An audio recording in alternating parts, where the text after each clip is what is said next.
কিছু কিছু মানুষ আছে ১২ মাসই একটার পর একটা প্রোগ্রাম করতে থাকে, কিন্তু তাদের হচ্ছে ঈদ নিয়ে কোনো মাথা ব্যথা নাই। মানে ঈদ ছাড়া দুনিয়ার সব প্রোগ্রাম ওরা সেলিব্রেট করবে, বাট ঈদের দিন নাকি ওরা পড়ে ঘুমাবে, ঈদের দিন কিছু করবে না। মানে ওদের কোনো প্ল্যানই নাই। বাট আমি যত বড়ই হয়ে যাই না কেন, ঈদ মানে ঈদ।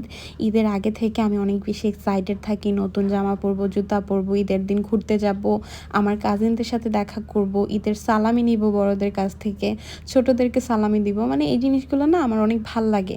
আমি জানি না আমি যত বড়ই হয়ে যাই না কেন, এই জিনিসগুলো আমার মধ্যে থেকে কখনোই যাবে না, আর আমি চাইও না এই জিনিসগুলো যাক আমার কাছ থেকে। এনিওয়ে, আজকে আমি আমার ছোট ভাইকে নিয়ে একটু শপিংয়ে বের হয়েছিলাম। ওর এই জুতাগুলোর জন্য ও কয়েকদিন ধরে আমাকে লিটারেলি পাগল বানিয়ে ফেলতেছে।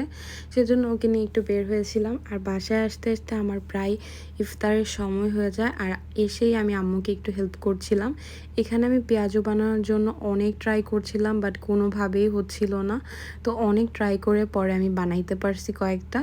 যাই হোক, আর এখানে হচ্ছে আম্মু একটা খুবই ইজি ওয়েতে 5 মিনিটে জাস্ট একটা পিৎজা বানাইছে। এই পিৎজার রেসিপি কে কে চাও অবশ্যই কমেন্ট করে জানাও, আমি তোমাদের সাথে শেয়ার করব কোনো একটা ভিডিওতে। যাই হোক, তারপর হচ্ছে আমি এখানে পরোটা ভেজে নিচ্ছিলাম। আর আজকে হচ্ছে মেন মেনুটাই বলা যায়, মানে ইফতারে মুরগির মাংস আর পরোটা দিয়ে আমরা খাবো। তো এটাই ছিল আজকের ইফতার। তো সবাই মিলে আমরা খুব সুন্দরভাবে আজকে ইফতারটা করলাম। আলহামদুলিল্লাহ, সবার রোজা কেমন যাচ্ছে অবশ্যই আমাকে কমেন্ট করে জানাতে ভুলো না।